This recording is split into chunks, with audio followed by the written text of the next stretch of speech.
A warm welcome.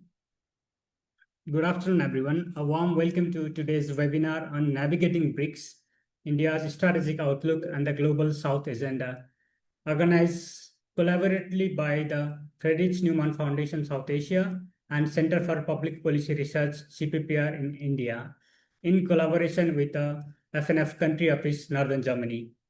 My name is Bipin Gimire, and I work here as a regional political analyst in the foundation here in New Delhi. The 17th BRICS Summit has recently held in Brazil in the first week of July 2025. The BRICS grouping, originally comprised of Brazil, Russia, China, and India and South Africa, has expanded into a bloc of 10 nations, with a new member including Egypt, Ethiopia, Iran, UAE, and Indonesia. Over time, the BRICS alliance has evolved into a significant voice of the Global South, increasingly engaging in economic, political, as well as developmental cooperations. However, BRICS still has to overcome the internal fault lines and the bilateral tensions among its member states. The objectives of today's webinar is to explore different perspectives on BRICS, countries' strategic interest, opportunities, and leadership. While examining the group's evolving dynamics, we also aim to explore intra-BRICS relationship and broader economic and political implications. The webinar seeks to unpack these diversities and complexities of the BRICS. I'm excited about the insights that our speaker will share today and look forward to the fruitful discussion. Without further ado, let me welcome our keynote speaker of the event and the former member of the German Bundestag, Honorable Thorsten Hofs, to share his thoughts and remarks. Thank you very much. Thanks for a nice introduction. I'm happy to be part of your webinar. I will start with a couple of opening remarks and I hope for an excellent discussion. I would like to share some of my thoughts on BRICS and India. And of course, it's my personal view and it's a view of a German liberal. So to start with, what's the role of BRICS from a German perspective? Is it just a counterweight or a threat to the West or something which is necessary to cooperate better amongst developing countries? And I believe the cooperation is always helpful. And we have seen in the past that maybe on a global stage, developing countries have not to be heard to the extent that they have wished for. And that's why I think BRICS is an alliance which is useful because it aims to promote peace, security, and economic development. And we know that it's a very heterogeneous group. If you look at Bipin, you mentioned it, relationship, for instance, between India and China, but you can also look at Iran versus United Arab Emirates. There are a lot of tensions between members of the alliance. So it's not some kind of European Union which is very deeply integrated. I see it also in the future more as a loose alliance, but I think it's necessary to cooperate, and we do not neglect that. Of course, some of the BRIC countries have very serious challenges. I just want to give one example. It's a guarantee of universal human rights and freedoms. And especially from a liberal perspective, that is something which we take very seriously. So the question is also, what's the impact on the Global South? I'm not a fan of the description Global South as a description for developing countries, because I mean, geographically, of course, you have a lot of countries like China, like India, that are located in the Northern Hemisphere. And furthermore, I believe there's huge differences between the countries. I mean, developing countries is not just one category. If you, for instance, compare the development of China or Brazil with some African countries, you see a huge difference. And every country has its own culture, its own history, its own economic development. And I think we should respect this, and we should also acknowledge differences. And even within the countries, I mean, we do see a lot of differences. For instance, if you live in China, in Shanghai, or if you live in the western part, in a rural part of China, or look at Brazil, so standards of living differ quite a lot. So why is India so important from our point of view? I mean, India for Germany is a very important country. It's not only the #1 country by population in the world. I mean, it's economically very, very interesting. If you look at GDP rate and also the economic outlook, that's very, very impressive. With the highly developed IT industry, manufacturing sector, education system, and what I found out when I went to India, what I was amazed is a huge entrepreneurial spirit, also amongst the younger generation, and that's something which could be some kind of, role model also for us. Of course, the interest of Germany and I think the European Union is that India is an economic partner for us, especially if we look at the challenge that we want to diversify our business links, business relationships. We want not to rely too much on China. Secondly, it's security issues. I mean, if you look in the region, it's not easy. It's a lot of tensions, very often caused by China. And free trade, which is since Trump started with his tariff policies, is a huge issue because, as Germany, we are a country that is exporting a lot. And free trade is for us very, very important. And I believe it's not only for Germany important, but also for developing countries, because too often, although the market of the European Union was not opened up enough for developing countries and they can export products. And I think it's sometimes more useful to have free trade than some traditional development aid. And I'm happy to see that the European Union has started talks with Indonesia for free trade agreements. And I hope we get more with other partners. And hopefully in the end, after a Trump administration, even the US will see there is a value of free trade agreement. So to wrap up my short introductory remarks, I think BRIC is, from my point of view, a very useful structure for cooperation. It will, of course, be a rather loose alliance and a very closely integrated alliance. But we need BRIC as a partner for free trade and economic development. And my hope is that BRICS is also contributing to a functional international order. That would be great. And, functioning international order is very essential for peace. So thank you very much. And I'm looking forward to an interesting discussion. Thank you, Honorable Thorsten Hofs, for setting the tone for the discussion, as well as bringing out the large scope of the relationship, as well as the points to discuss and why BRICS is so important for not just for India, but also for the global geopolitical as well as economic dynamics. So thank you for that. We had also requested former member of the German Bundestag and a member of the German Bundestag Defense Committee, Honorable Dr. Markus Faber, for the remarks. He has kindly shared a very short, brief video message. I would like to play the video now. Hello, my name is Markus Faber. I'm happy to be here with the Naumann Stiftung today. I was the chairman of the Defense Committee in Germany and have been the Defense Committee for 8 years until the last election this year. So my perspective on India, especially on the BRICS. I've been to India last year, I think 3 times, with the German Bundeswehr, but also with the Bosch Foundation, for instance. What I've seen in India, I've talked to normal Indians, to think tanks, but also to the foreign minister, for example. I think the German perspective is that India has a long tradition of being non-aligned. But when it comes to BRICS, people in Germany and in Europe are very surprised that India has joined it and is joining it so focused and so happily, as BRICS is not a value-based association. BRICS is association joined by Russia, joined by China, joined by dictatorships. So as in Europe, we see our alliances as value-based. We were very surprised by that. And then there's also the fact that India's biggest military threat is China. When we are talking about the Himalaya region, when we're talking about the Indo-Pacific.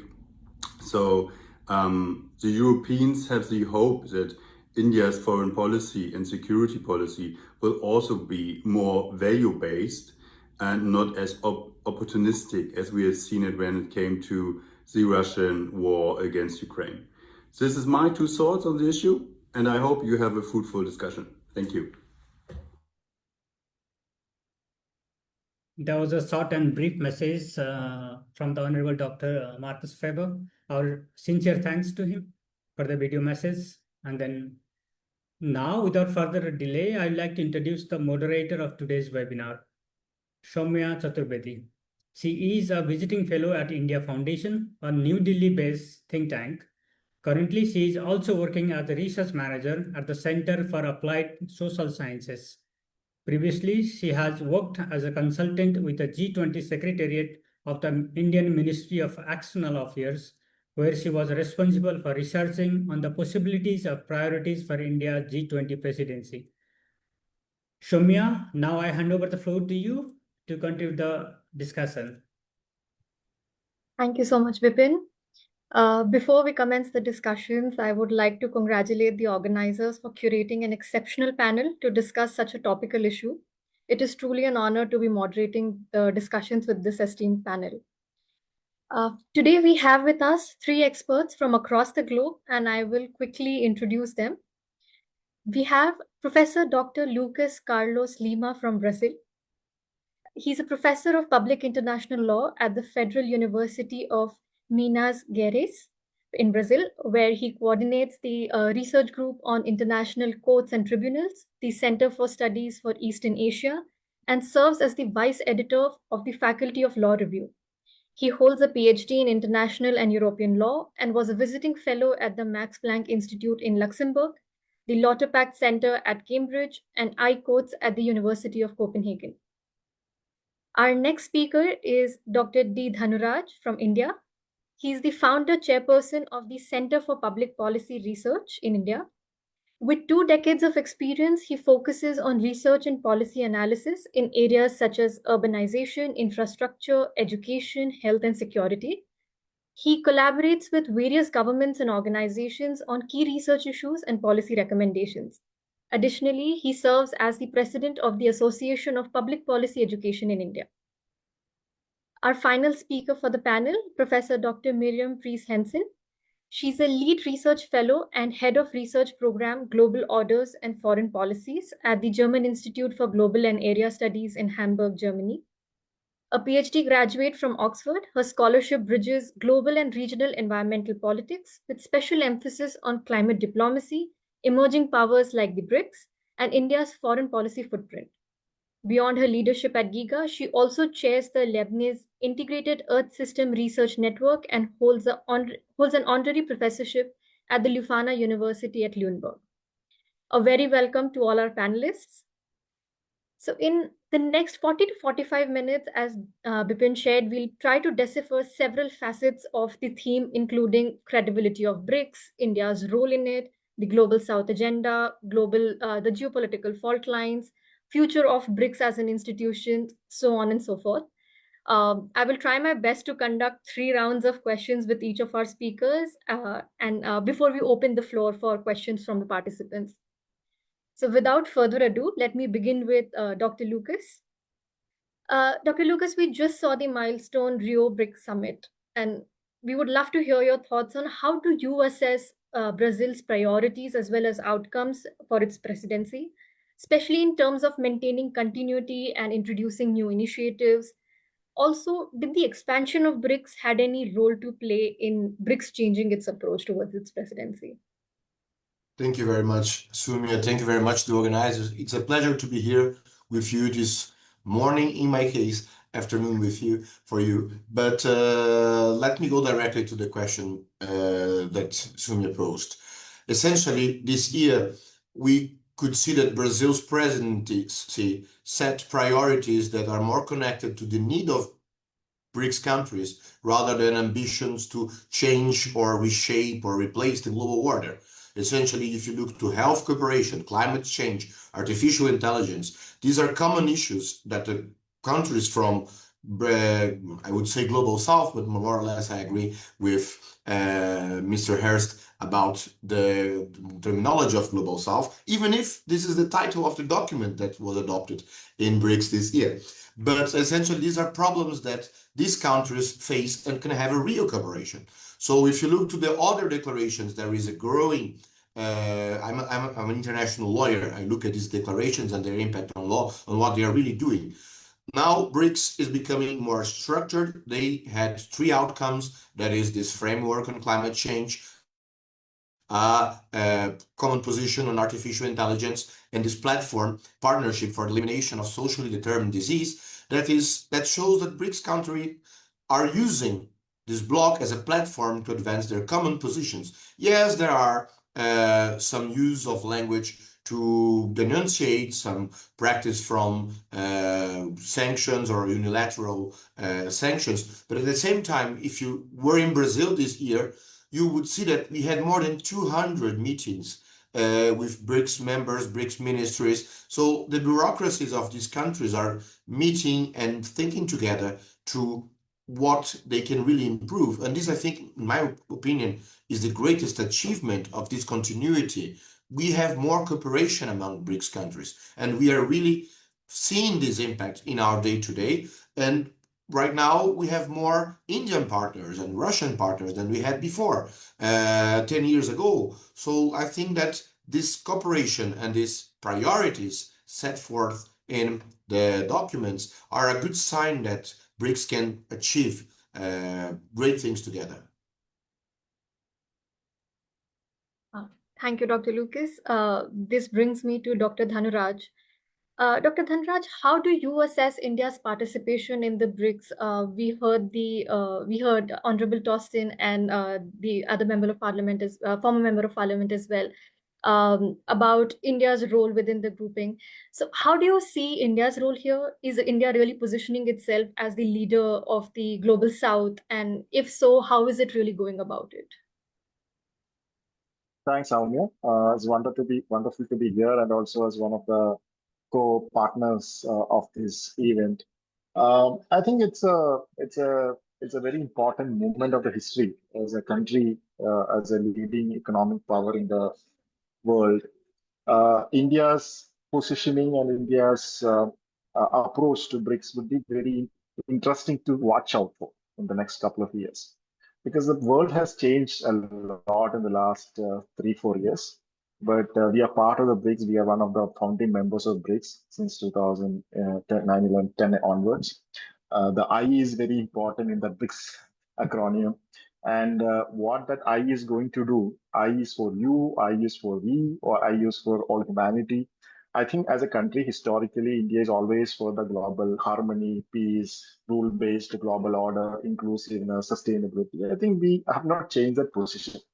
The challenge right now here is there are so many other global challenges India has to confront as a country, as a nation, and how much India is going to use BRICS platform to push this agenda at the global level, and what is a conflicting interest will emerge out of this block is something that is, will define, even I would say it will define future discourse of BRICS as a collective also, BRICS plus collective also, because India's position is very important for the very survival and very success of BRICS. It may survive, but success of BRICS, and I don't think BRICS can ignore India's position. My understanding is, BRICS was not a platform that was discussed or probably countered by any global bloc till recent times.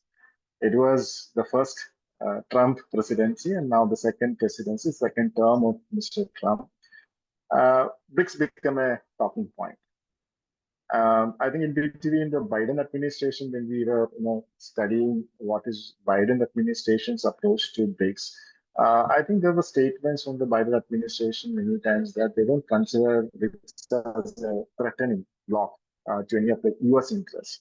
But now that, in last year, he said, during his campaigning trial itself, Mr. Trump said, BRICS is a threat, and I will impose tariff on all the countries who are aligning with BRICS grouping. given that, that position has not changed. President continued, I think, last few days also, he continued this approach, and he said anybody joining, any country joining BRICS would be imposed the tariff. But at the same time, India's geopolitical position also changed the last few years. Since 2020, we have an issue with with respect to the border clashes and other issues with China. We have eastern and western frontiers of India always have military and other territorial issues with the neighboring countries, including Pakistan and China, and Pakistan gets support from China. This is what, and also recently there was another attempt by a group of nations here in the subcontinent, Bangladesh, China, and Pakistan tried to come together and form another alternative to the dysfunctional SAR. So we are in a very peculiar situation. Diplomatically, we have to assert our positions. At the same time, being a collaborator. China is also a founding member. So the challenge for Indian leadership would be how to take BRICS forward. At the same time, you have to retain and assert your position in this region, and because China is also there. And India's position in some of the global matters also been discussed and challenged. I think one of the speakers discussed the value-based system. European Union is always about value-based systems. We have Russia, we have China, and historically we have a very good relationship with Russia, and we have taken certain position in Ukraine-Russia conflict. We are buying oil from Russia, because I think these are challenges, not only the political challenges, also economic challenges. We ended up buying oil because it's a growing economy. We can't take a chance with the inflation. We can't change with the development aspects of the country. 1 billion population. So many considerations, so many issues to be factored into while you define the strategy. I think that is where I think India is trying to do a balancing act. As far as I understand, India is trying to have a very, very, be very particular about the balancing act. I think the EAM, it's interesting thing. See, all the media is reporting about BRICS currency. Right? But EAM's assertion last week was that he actually openly declared that in one of the conversations I watched. He said there is no our strategic assessment is a dollar has to continue. Right? Because our worry is that Chinese currency will, because which currency will take over from dollar is a billion-dollar question here. So we don't want anyway Chinese currency to be in the circulation. So I think we have so many challenges. I think I recall the statement of former Prime Minister of India, Atal Bihari Vajpayee. He said, you can't change your neighbors, right? No, these are permanent, and China is our neighbor, and we are trying to rebuild our relationship in the last few months. And also there is another uncertainty in the process. There's also reports that China and US is getting closer. President Trump may visit Beijing in the coming months. So, we are living in a transactional global order, not a rule-based global order. I think India wants to have a rule-based order. I think there will be trade-offs in this process, and that will, of course, with some of the new entrants in the Big Plus bloc, India believes that some of these members were pushed by China, and so there is a lot of debates around that. So I think we are pushing. That is also the reason I think Prime Minister's speech in this recent Rio summit was more about the soft issues. I mean, Solar Alliance, climate change. We didn't talk about. We didn't take any position about the Palestine, Israel, or we didn't take any position Russia, Ukraine conflict. I think that actually tells you, we are very guarded. At the same time, we are strategic in our approach, and we have to wait and watch. Thank you, Dr. Dhanaraj. This brings me to Dr. Miriam. Dr. Miriam, if you could please shed some light on Europe's perspective. How does Europe assess BRICS? Is it really seen as an alternative to the international world order, a counterweight to the G7, or just a symbolic coalition? How does Europe go about it? So thank you so much for having me here today. And an obvious answer to this, all of the above. So I think there's sort of a varying spectrum of perceptions ranging from vastly overestimating and misperceiving BRICS to vastly underestimating what is going on. Part of the underestimation is what Professor Lima has said, a lot of these underlying cooperation mechanisms, the multiple meetings. I think this is vastly underestimated, and the sort of, while not producing any sort of big fanfare, it does change. It does mean adaptation, getting to know each other. And I think that aspect of BRICS is for the most vastly underestimated.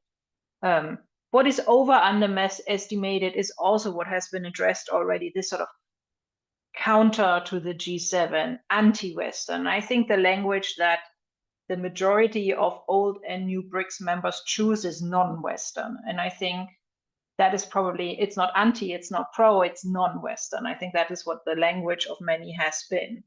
And so I think also this sort of threat perception, and I mean, I speak a lot of publicly in Germany on the BRICS because there are not so many people who have followed it as long as I did.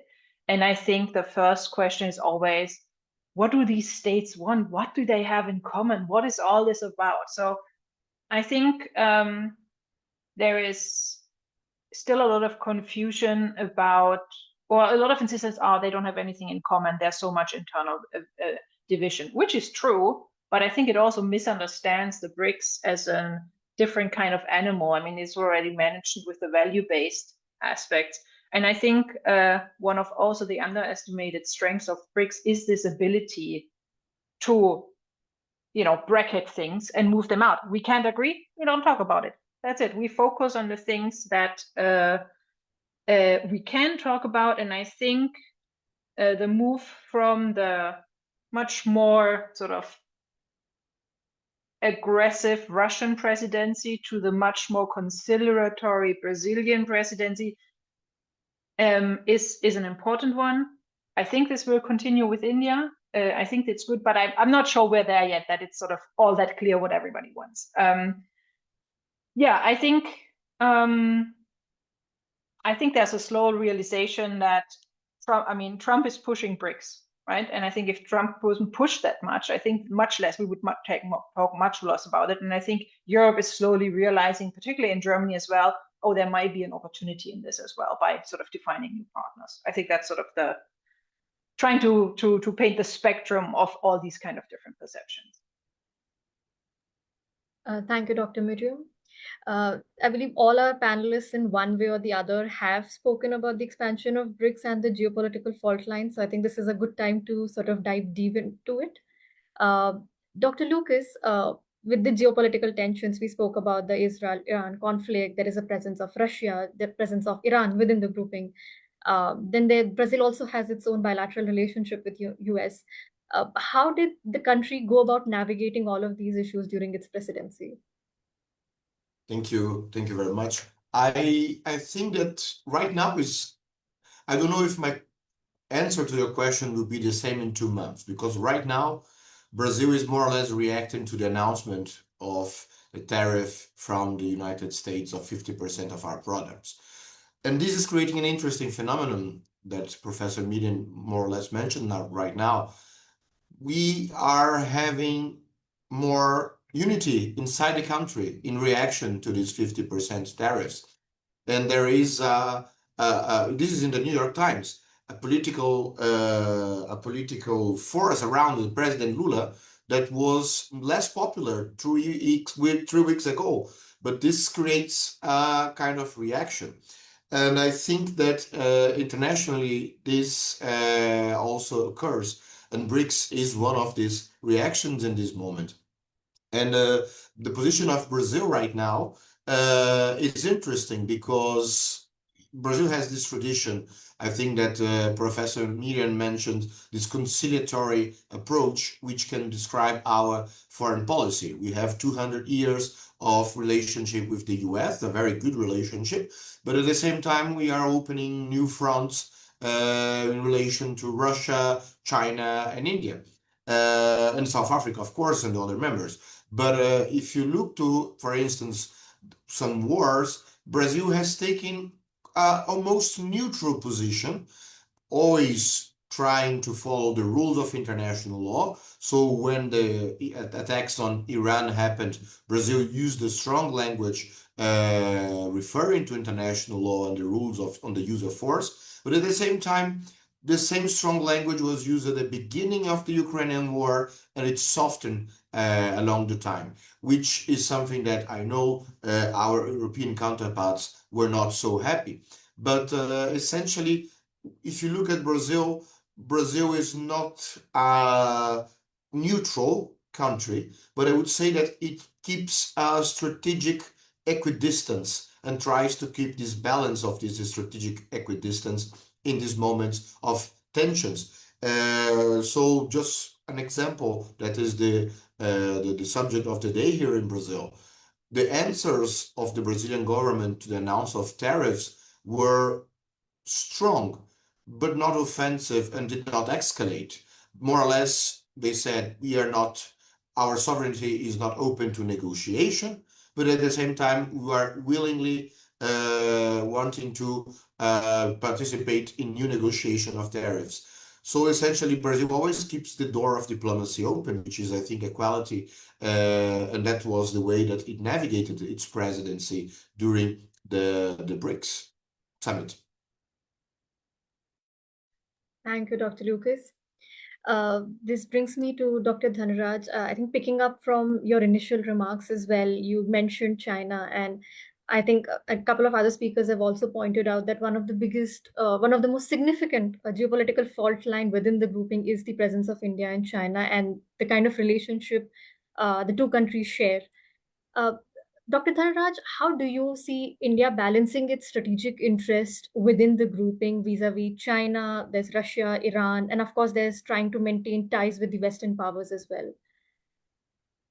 I think what Prime Minister Modi spoke at the summit, he tried to give a new expansion to BRICS. He said building resilience in innovation for cooperation and sustainability is what we mean by BRICS. I don't know whether BRICS is going to adopt that definition so that BRICS nomenclature is not going to be changed in terms of the way we are representing BRICS. But I think that summarizes what India would like to position herself in the global strategies and global corporations. I think we will focus more on, especially given the G20 experience last year. India was the president, and I think we had a very successful, at least so many rounds of round tables and discussions and ministerial meetings, and I think that also set a tone for everybody now. I think I'm told by Brazilian embassy in Delhi that when they took over from India, G20, not BRICS, but G20, they also tried to look at what India was doing. So I think this is what is going to happen in future. I'm sure next year when India having the presidency, I expect a G20 kind of repeat and bringing global south. I echo what the previous speaker said. I'm also not so happy using the term global south, but given the understanding of the developing countries and the challenges that mostly the Latin American countries or African countries, similar economies and similar challenges that they experience. I think India wants to take a position. I think historically also India, during the time of non-alignment to even the post 2000, I think we had taken a position, but this was reasserted and revisited in G20. That was the importance of G20 presidency. So I think in BRICS also, we are trying to reassert our position as the champion for global south.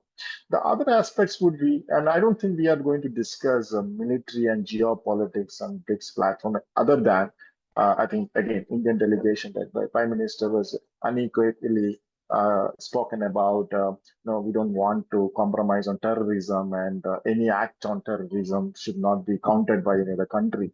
I think that will be a common, theme across the table. But other than that, I don't think we are going to discuss any military or we are going to discuss any defense purchases, or we are not going to discuss aid and all those sort of things. I'm sure in the time of terrorist activities, I think all the countries, I'm sure India will lead the cause and India will champion for that. But other than that, whatever we are, I would say strategically, India in recent years, we are strategically positioned. What was our, let's say, what all things we could leverage on? I would say India is a growing economy. We are consistently giving 7% growth, and I'm sure everybody wants to come and connect and invest and trade with India. I think that we will push, and that will also help.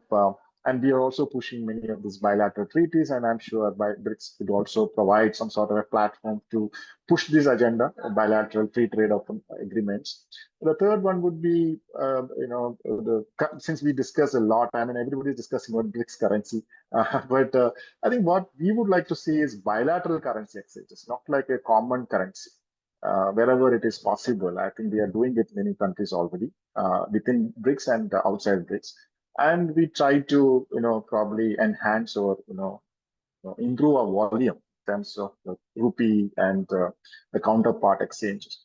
And we would also like to push some of this climate change, because India is a leading voice on the climate change trend, and this is most of the countries affected are now joining BRICS, and it's not a, it's not. I think we will also realize that I think there are 30 odd countries apply for BRICS membership, right? And this is going to be 50% of the global population. And last year when G20 happened, India inducted the African Union. So I'm not surprised, probably next 1 year, approaching presidency and during presidency, India may take lead to add more members, because there is also already, as I said in the previous round, there's already a rumor or a conspiracy, if I'm allowed to use that term.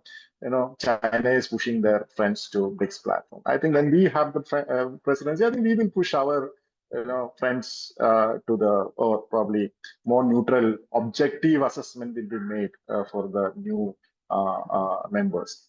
And the final one would be digital and critical elements and global supply chain. These are all issues. This you don't have to. I mean, somehow it's all related to geopolitics and the strategy making. But I think instead of front loading with the geopolitics and military discussions, I think we will more vociferous around issues like critical minerals, supply chains, digital public infrastructure that we are very good at, probably globally also, IT, supply of technology. I think this is what India is pushing for. That is how I think India is going to balance our interests and global interests, and also represent the global South. Thank you, Dr. Dhanraj. Dr. Miriam, you've been studying BRICS for a very long time. How do you assess the expansion of BRICS impacting its agenda or the ability to shape a global economic or a political order or political dynamic? So, thank you for the question. I think a lot has been said already about increased global weight via expansion, increased global footprint, and so on. So I'm not gonna repeat any of that. I'd like to point to two things. So BRICS has always worked like, if you become a new member, you bring your own topics in it, and if nobody disagrees, you get your own mechanism, right? And while sort of the mechanisms and cooperation mechanisms are, positive, there was this report you maybe have seen by a Brazilian think tank that there are more than 180 mechanisms, more or less active, mostly less active, also not known among BRICS members. So then, because there's no archive, there's I stumbled a little bit about the terminology of continuity from Professor Lima. I don't think the lack of continuity is one of the big problems of BRICS. So I think all of the members bring in their own subjects, and if they're not really controversial, they're just going to get slapped on. And I think that's, and nothing's going to happen. On many of the things, nothing's going to happen. On some things will, but I think we'll have to be, I'm very aware of my external northern positions on this, but I do think that, many of these things are inactive, are just happening because someone wanted to do something on something, And then there's so with expansion, I mean Brazil had, to my information, also the agenda of bringing in some form of sort of rationalization of BRICS, and that didn't happen because I think it's my interpretation Russia and China did not want that, because flexibility brings a certain ability to be intransparent and to kind of, bring in your friends or not if there's no official criteria. So I think there's a split in BRICS on the need for institutionalization, but I think at least some format like a troika of previous, present, and future presidency will be needed in order to kind of keep an overview about what is happening and keep some things on track. And I think that is a real paradox in BRICS right now. It would need more institutions to become effective, and also on the really sort of beneficial aspects to keep track, to follow up. I think that is a real weakness of BRICS, and that's an actual weakness. As I said before, sometimes the weaknesses are actually not weaknesses, like the conflicts and bilateralization, but I think that is an actual weakness that will become more pronounced with more expansion. I think otherwise, I think the addition of Indonesia, I think, has been very beneficial, because in terms of balance and so on, but I do think something will need to happen on the sort of, not necessarily institutionalization, but rationalization agenda. I have no information and no insight what India's take on this is, but I would assume, simply by sort of past knowledge, that is something India is striving for as well. But I have no concrete information on that. So yeah, symbolic powers, big impact, still, actual tangible impact still weak, but I think we shouldn't underestimate also in Europe the symbolic aspects of it, and sort of the lower level aspects of this, of the expansion and the additional forms of cooperation it brings with it. But I do think institutionalization is unavoidable if we see any sort of tangible progress in the future. Thank you, Dr. Miriam. Now moving a little bit towards the future of BRICS. I will first come to Dr. Dhanaraj, because I'm told he's a little short on time. Dr. Dhanaraj, like you mentioned again, that India will be hosting the next BRICS presidency. So in light of the prevailing geopolitical tensions, the expansion of BRICS, how do you think India can actually prepare itself for a successful BRICS presidency? What do you think will be India's priorities, and maybe the major challenges that you foresee in the presidency? Thanks, Amnia, for the question. I think one immediate aspect would be how US presidency, this particular presidency, is going to take decisions on some of these. Basically, I start from the tariff issue, right? Because India is also negotiating with the US government to avoid any high imposition of tariffs. I'm sure this will, I'm sure the world will come to know in next few weeks' time what is US take on India's imports and exports. I don't think at this present moment, I think we are very calculated. We are sometimes muted in our response to US governments, or in particular US president's approach to the BRICS Plus. Because I don't think we don't want to antagonize. I'm sure we don't want to antagonize. We want a healthy relationship. And I like any other, global strategies. I mean, various reports and various studies and various commentators say that BRICS becomes a anti-US platform, that is pushed by China. But I don't think India wants to buy that, or India wants to give that impression to US government or to rest of the world that BRICS is an anti-US platform. Because for us, I think US has been a consistent partner at least last 20 years, 25 years. And I don't think government wants to jeopardize that position or want to compromise on that position. And of course, the rupee debate or the dollar debate or the currency debate will continue. And immediately, I would prefer, since we already announced or we have been told that India is going to be the next president. I think Ministry of External Affairs in Delhi, New Delhi, will establish a BRICS DAX to start preparing for BRICS presidency next year. We have enough and sufficient time, 1 year. And second would be, I think we will also work on some of the, we will form some working groups that would do preparations, and we will start during, there's a gradual takeover from Brazil to India, and from Brazil presidency, India is taking on. So I'm sure we will create some specialized working groups, and there will be more or less, digital platforms that will be established to facilitate communication among and between the members. And but I think I'll add to what I spoke at during the second round. I believe we will also push global health security, global food security, those aspects, along with the other digital and all I already mentioned. I think we will be pushing all these very substantive, but at the same time very neutral. We would like to take positions in all this. It could be vaccine diplomacy. It could be farmer, because these are also some contentious issues with U.S. government now. But at the same time, this year we are having Court Summit coming months, even though dates are not declared. I think it will have some repercussions on the BRICS grouping. Because it would probably reveal, how U.S. administration looks at COP in terms of what is their positioning countering China in this part of the world. And that will be reflected eventually in the BRICS platform next year. And then I think we should we historically also we've been we wanted to be inducted in the Security Council. We are raising reform agenda for a long time.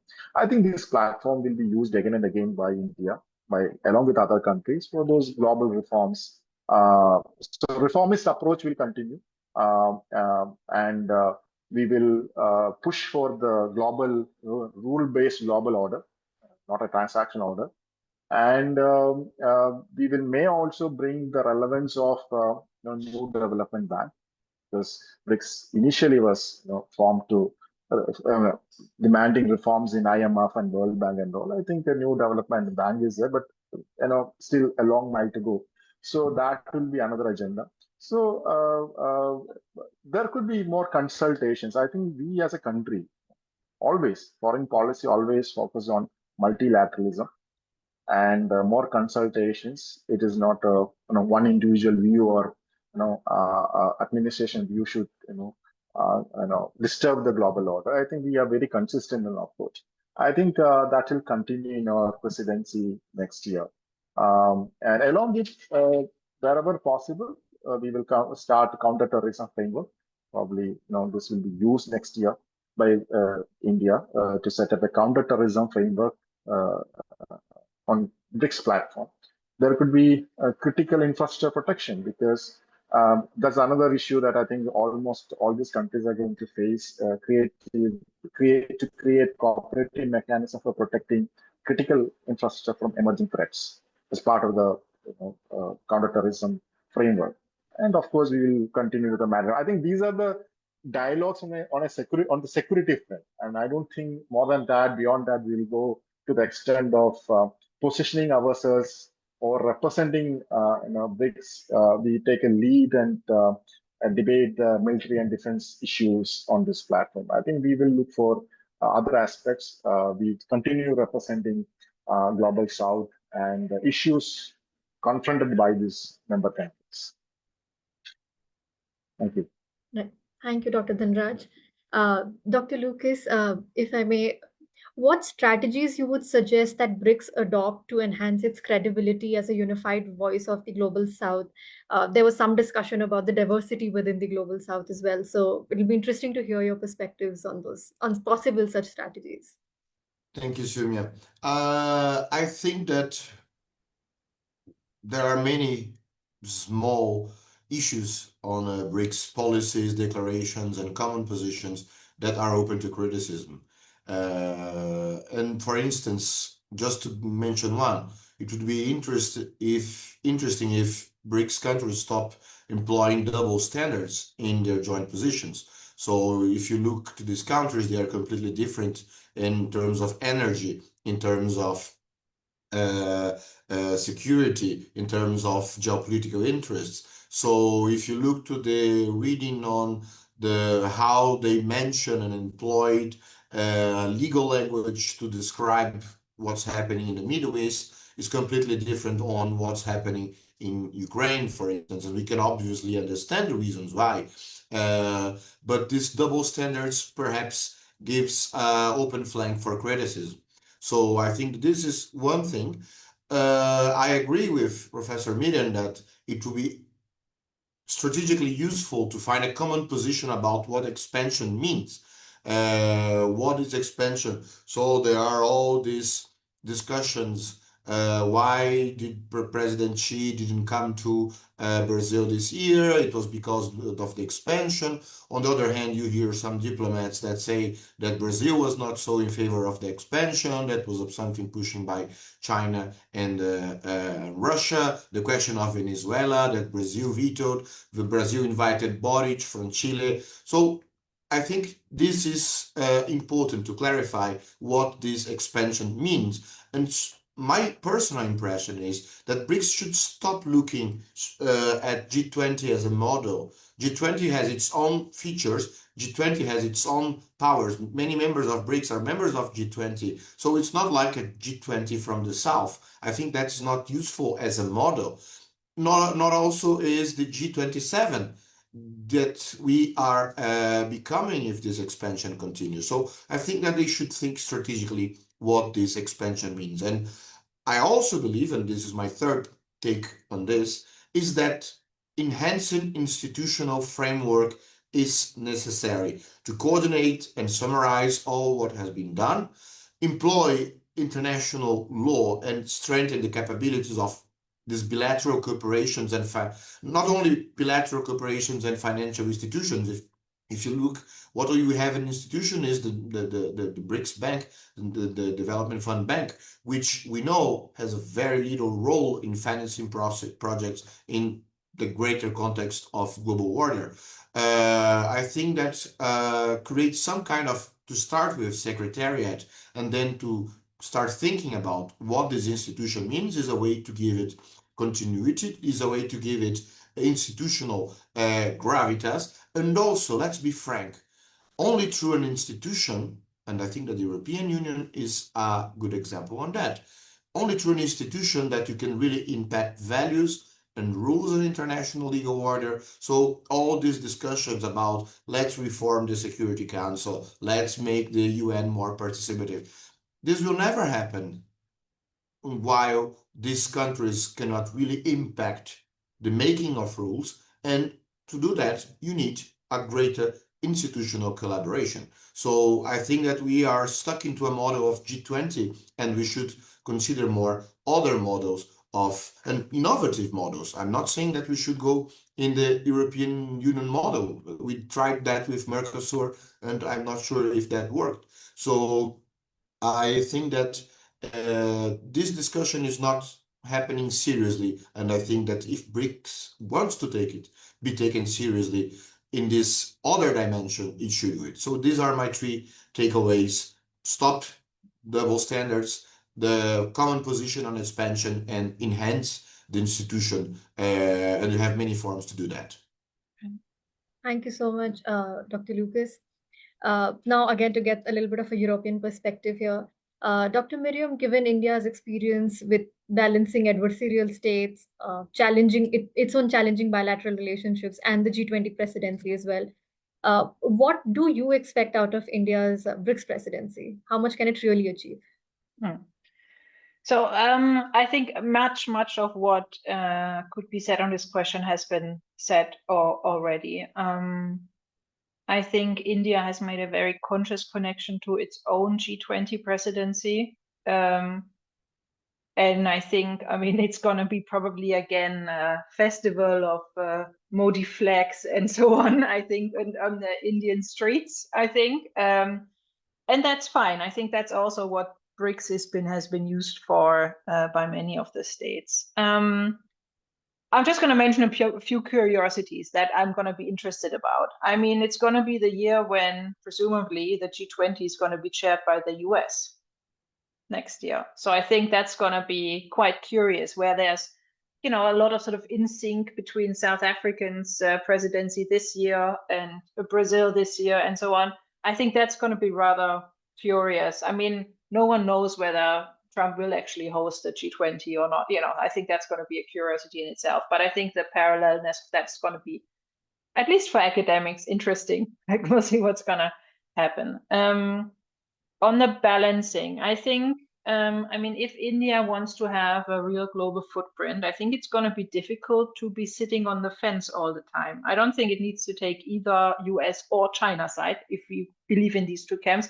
But at some times, I think sometimes India needs to be stronger in actually taking sides and making an argument for sort of specific projects. And I think, at least what I've heard with sort of Brazilian colleagues, that there's actually also a little bit of critical view of India in BRICS sometimes, because of their sort of stepping back from sort of decisions and so on. So I think some positioning will be necessary. I'm also going to be curious about, and that's sort of, you've said at the beginning, I'm also interested in global climate change. Obviously, fossil fuels play a big role in many BRICS countries. And while I'm a very firm believer in historical responsibilities, please do not misunderstand that. We cannot deny that burning fossil fuels is a problem for climate, and it's going to be a big problem for BRICS countries and the global south. So I think that balancing will have to be addressed if BRICS really wants to be a global leader in climate change. And obviously with technology transfer and finance. As said, please do not understand, but I think that is also a paradox that needs to be resolved, and that I'm going to watch. I think India is applying for hosting COP 33, which is in 27, sorry. And I think so the climate change is going to be a big topic, and I think other sort of conflictual issues will be avoided, like the currency and so on. So, but I think much has been said by the two previous speakers. I don't think I have too much to add on that. Thank you, Dr. Miriam. I think we're well within time, so we can now open the floor for some questions. I also have some questions, but maybe I can come back to them in between. So if there are any questions from our participants, please feel free to put them in the chat box, and I will pick it up from there. Up until then, I had one question which I think came out from the conversations that we've had with the speakers here. There was some mention of how there were certain externalities that made sort of BRICS come up as a news point or as a flashpoint. How do the speakers assess the BRICS going forward in the absence of these externalities, right? So there's an anti-Trump movement in one way or the other that's sort of pushing the BRICS agenda. Do we really need some externalities for the BRICS to continue relevant? Or is it something that may lose its sheen in the times to come? Any of the speakers would like to go forward. Dr. Dhanapal. Yeah. So I think this is a very contextual one. I think inevitably we are discussing it's construed as an anti-Trump because of the global changes recent developments in the global order. But I don't think that's a headway for all this. I think the question is more murkier in that sense. Meaning it's not about whether it is going to be anti-Trump or anti-establish. US. Not anti-US. I should not say that, but I think anti-Trump. But I think the question is all about how this expansion is going to help us. I think these are all countries scattered across the world, the different continents, and their economies of different scale, different size. They have their own challenges within. It's not like a geographical area, European Union or let's say Latin American Union. No, it's not like that. And how we are going to do that balancing? That will be very, very interesting academic question also. Some countries are, we are, India is going to become another, let's say $5 trillion economy. And we also dealing with economies of less than 1 billion, 1 trillion, not 5 trillion and 1 trillion. I think these are challenges, and issues are different. Some issues, countries have more poverty or maybe basic fundamental development challenges. We also face it in terms of volume development. I think how do we use this platform to, that is why I say, I repeat, I think India's presidency will be more or less looking at those development aspects, transfer, technology transfer, financial issues, transfer of development funds, how this bank can be used effectively and efficiently, climate change issues. I think these are common issues most of the countries are facing. And then when you bring, you have China, you have I say that white elephant in the room. So you have China, you have Russia. There are a lot of conflicts also in terms of their positioning and also in terms of India's position also. I mean, we have different takes on different issues that not necessarily to be in alignment with what BRICS position is all about. So I say this is what going to decide and define the future discourse of BRICS. Right. Yeah, if I can. Yes, please. So I don't think there's an inevitability to BRICS. So, I mean, there has been a lot of, I mean, it's a bit of a myth, but the Jim O'Neill thing, who has, come up with the idea, there's a lot of, there were parallel movements with IPSA and RIC and whatever going on at the same time. But I think there's no inevitability of BRICS because, I mean, if we're trying to think about it a little bit in terms of IR theory, I mean, normally you justify the existence or the development of international institutions. Well, there's a problem, we want to solve it, we need to cooperate, and from there, the typical European approach, there's functionalism, you spread and so on.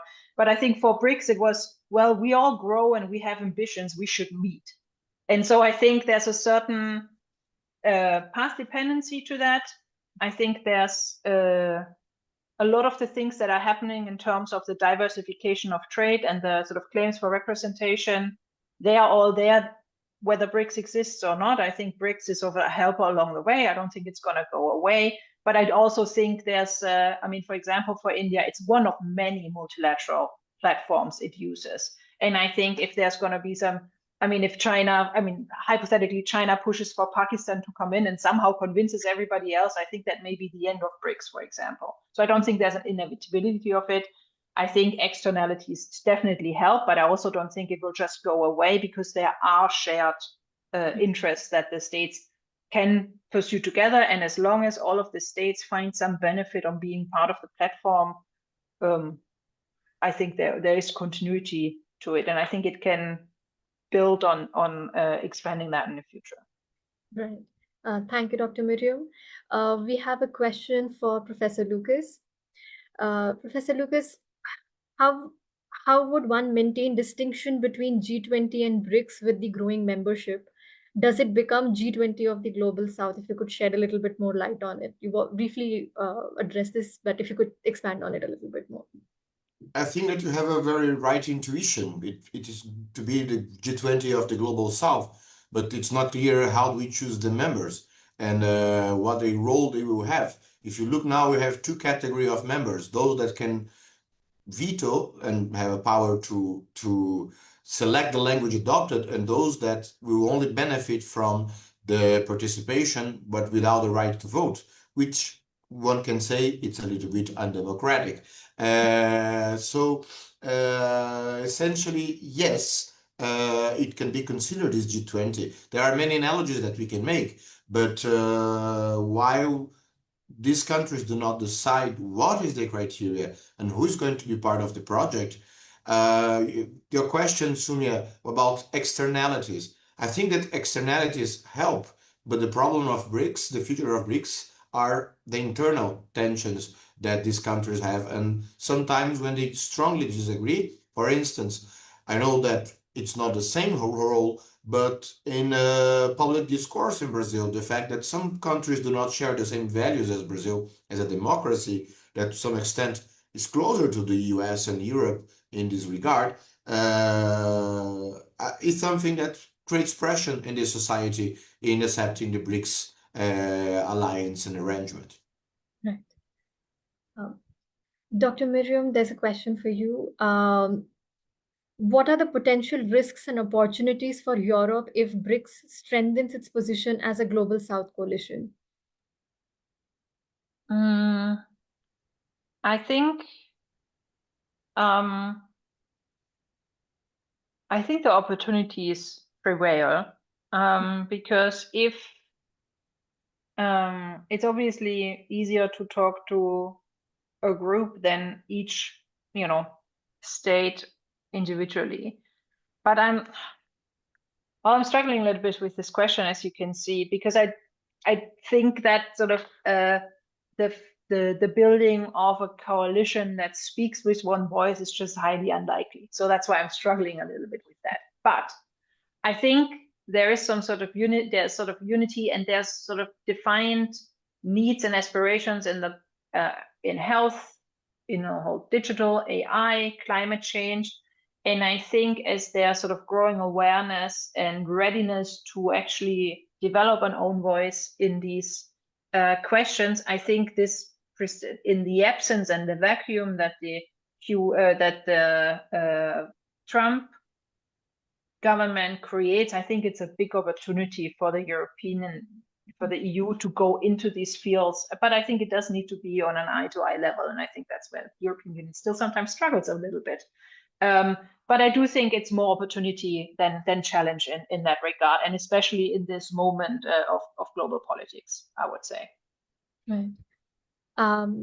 There's one more question. I'm guessing this is for Professor Lucas. Professor Lucas, what do you think are the weaknesses of institutions or forums like BRICS and G20 that sort of make it ineffective? I think that they are not necessarily ineffective because they are doing exactly what they are planning to do, create a forum for cooperation and taking common positions. So if you look to their objectives, it's there. If this is being concretized in the long term, it's open to the question. But what I think that it could be done is to create an institution in international organization model, and this international organization will be clear rules, it will be clear areas, we will have clear powers, and these specific powers that the states of BRICS could give to this international organization will obviously impact the way the rules are shaped. You are going to have probably, of course, this has an impact on budget, and we are talking about developing countries. But I think that this kinds of proceduralization of institutions could help to have a greater impact on the areas that they agree to agree. And I think that this adds to the transparency, to the legitimacy, and also to the impact that this institution could have in the global order. Thank you, Dr. Lucas. Yes. May Professor. I ask a question to Professor Lucas? Absolutely. Yeah, just as a follow-up to that, how likely do you think that is, that this sort of type of institutionalization will happen? And are you sort of aware of sort of conflict lines in that among the BRICS on that? Sorry for taking that. No, it's a pleasure. I think that the first step is a secretariat. Right now, if you want to find BRICS documents and understand what they are doing, you have to have one internal access, or you have to accept the official positions that are on the website. That is already something, but we know that there are more behind to it. And why not make it public and not why make it in an official capacity? And again, right now, as far as I know, there is a lot of mobility in diplomacies and who is taking care of BRICS in each country. If you create a permanent representation, you have at least a practical and diplomatic way to do things and to think about things. And also, they could use this forum to coordinate positions on other fora, like the COP in Brazil, which they did in these meetings. But again, this was the strategy for this year, not the same. The same didn't happen the other time. We know how these ministries work, but a common institution would help in my personal opinion. So right now, just a secretary would be great, and then we can consider what to do in the future. Thank you, Dr. Lucas. Professor Miriam, we have a question for you as well. You spoke about the climate agenda briefly. I think we'd love to hear your thoughts a little bit more elaborated on that. Do you really think that within the one that can there be a unified global South climate agenda, considering global South in itself is very varied in terms of being fossil fuel producers to consumers to being on different levels of development, and my assumption was that considering even within G20, since climate agenda sort of topped India's priorities through life mission and so on and so forth, uh, is it something that India will try to pull off again with the BRICS?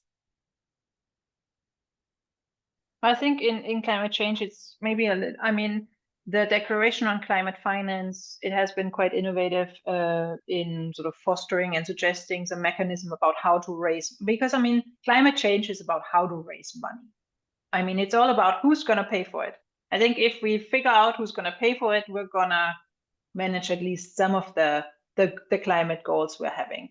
And so I do think it's going to be very difficult to have one voice. I mean, you can already see within the UNFCCC, you have the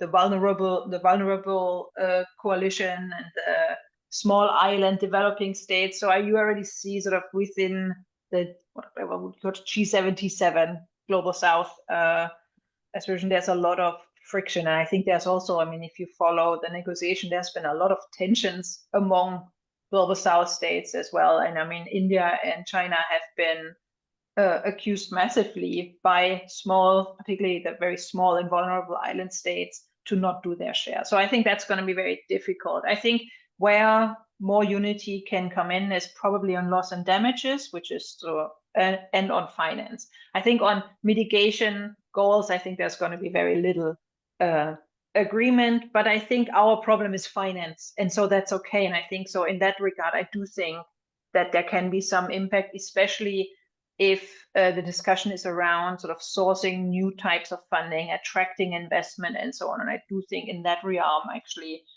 I can see an impact, an actual impact on the BRICS or on the discussion, specifically if they manage to speak with one voice. We have one question for the panel. How do you look at NATO's threat of sanctions against Russian oil consumers in BRICS?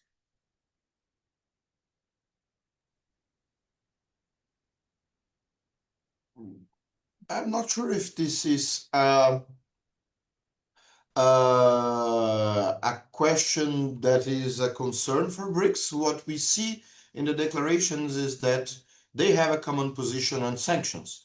They say that sanctions should not be used as environmental matters. They are against the sanctions that are illegally imposed.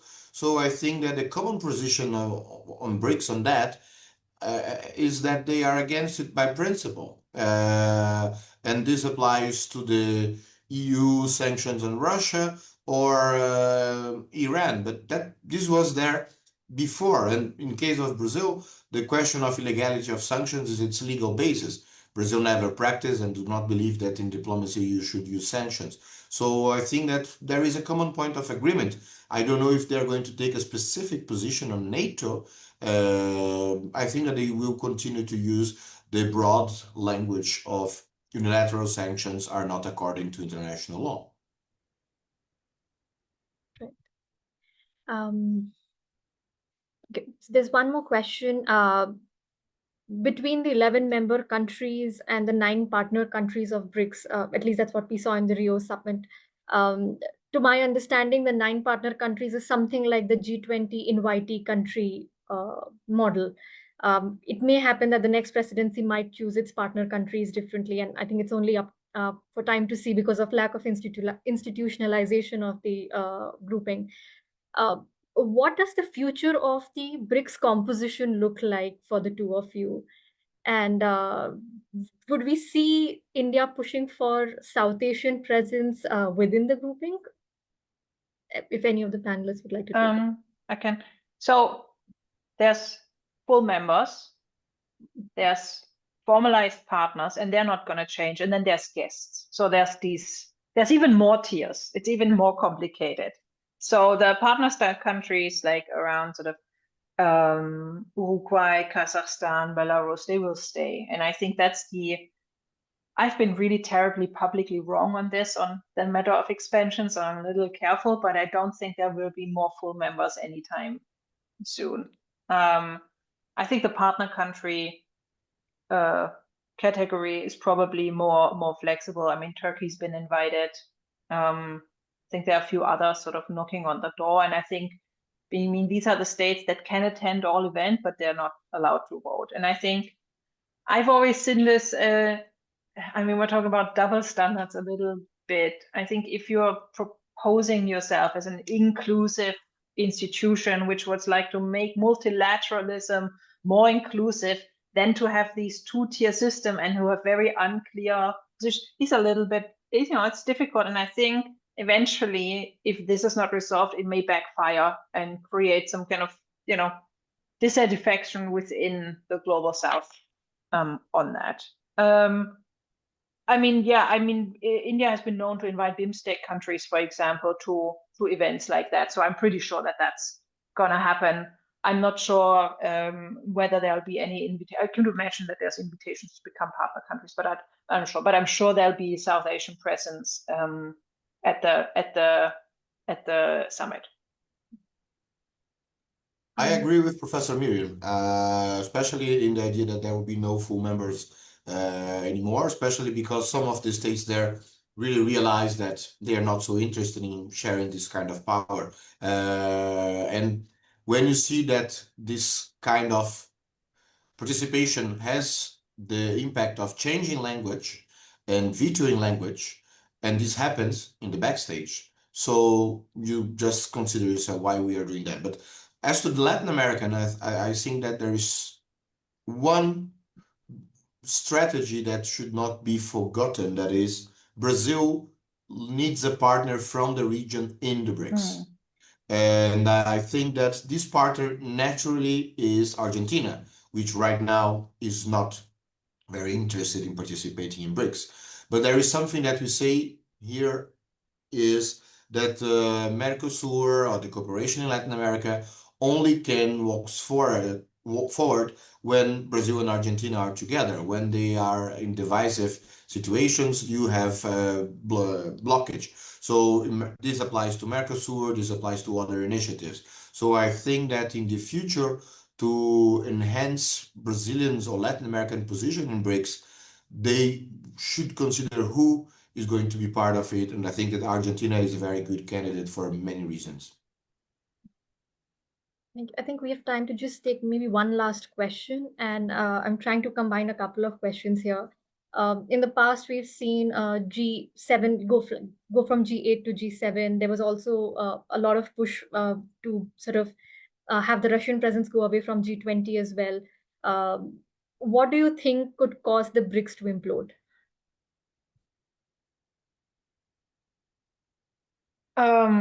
Well, institutions are very resilient. I think it's not going to implode. It may become just sort of irrelevant. I mean, we have for example, IPSA has been dormant for a while, but it still exists, and there keeps on be talking like, oh, IPSA is India, Brazil, South Africa. So imploding, I think, is very unlikely. But I think if there's sort of conflict around sort of addition of specific members, I think Pakistan would be a particular one. I think Venezuela is a very strong point for Brazil not to access, and I think there's been a lot of pressure. I mean, if you listen to, I listen also to sort of Russian influenced BRICS channels, and I think there's like, oh, why did Brazil not invite Venezuela? So there's been a lot of sort of resistance to that. So I think the accession and pushing for new members thing is one, but I think they're just not going to agree, and it's not going to happen. So I think just a consensus mechanism of BRICS will make it very sticky in that sense. But I mean, we become more dormant. I think that's a likeliness, particularly if sort of India-China relations go sideways for whatever reason, and that's always possible, I think. So I think sort of the India-China connection is going to be very crucial to the further existence and further activity of the BRICS. And I think a lot of depends on whether India and China can stand to sit at the same table for any significant time. I think with that, we've come to the end of our discussions. I'm sure the participants here have a lot of interesting food for thought. I will request Mr. Stefan Scott, the Project Director, East Africa and Head of Global Partnership Hub for the FNF, to please take over the proceedings. Yeah, thank you very much, Sumia. And I want to thank especially the three panelists for this really insightful discussion. We had Professor Lucas Lima from Brazil. We had the perspective from Europe from Professor Miriam Chris Hansen and Dr. Dhanuraj from India. So we really had different perspectives looking on the same, and I think that's always important to learn and increase insights. And as Sumia said, I'm based in Kenya and have been living in East Africa and looked at the world from East Africa for the last years. And from that perspective, you know that the world looks different when you look at it from the global south. And unfortunately, because of these big conflicts in the last years and Trump and all the war in Ukraine, the conflict in Palestine and with Iran, a lot of the topics that are relevant in the global south have been sidelined. And they don't get the attention that they need. And BRICS already has achieved that this is changing a bit, that BRICS became somehow the voice of the global south. And that is a fascinating achievement, because what we learned in the discussion is all the problems and the issues BRICS are facing. I mean, it's the diverse interests, the lack of institutions, now even this growth with new partners in BRICS. And still, it has been the most interesting and relevant development in the multilateral scene in the last years. So it's definitely worth to watch in which direction BRICS is moving. And that's actually what we did today. We see where this phenomenon BRICS is heading to, what are the challenges, what are the different interests within. So I'm sure this is just the beginning. And before I summarize, I will also want to thank the two speakers of the beginning, Thorsten Herbst and Markus Faber, both former members of the Federal German Parliament. So we all together, we look at this phenomenon BRICS, and I think we are all curious where it's heading to and what it achieved. It has already achieved a lot, and I'm sure we'll meet again in this group or with maybe even adding other voices, and FNF will definitely follow up. Thanks to all of you. Thank you, Mr. Stephen. I would now request... Yeah, thank you very much. Sorry, just one final note. Thank you from Delhi. My name is Carsten Klein, also working for the foundation. Thank you very much again to all of you. We will definitely continue. BRICS is always worth it. And I would really thank especially all of you, the excellent moderation. That was really great. All my best regards, Thorsten, to you. It is really great. And let me also thank Stefan Schott, but especially also my colleagues from the South Asia office of the Friedrich Naumann Foundation. Thanks to all of you. Stay tuned. And in case you are interested in further information, webinars, please join us on social media. I wish you all now a very, very great weekend. And that was really the first webinar we ever had with a contribution from several continents. So thank you very much again to all of you, and all my best wishes, and seeing you soon. Thanks.